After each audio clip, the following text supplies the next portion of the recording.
Guys, meron lang akong sobrang higpit dito sa SM Dasma. Tingnan mo yun guys, oh.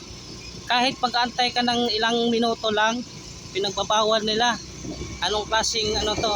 Sobrang higpit ng gwardiya. Ay dito guys, oh.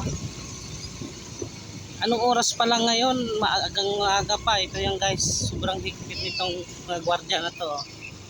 Ayan guys, oh. Dito kahit mag-aabang ka lang dito guys. Yan dito yan. Yan kahit pag-abang ka lang saglit, mga ilang minuto, nagpabawal na nila.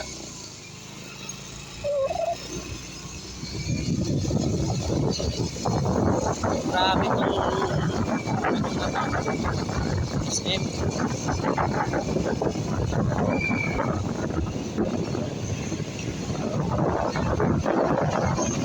Kwardiya na to, kaga pa wala pong tao, tapos sinasabi nila na bawal pumarking sa kahit pag-aabang lang ako ng sundo.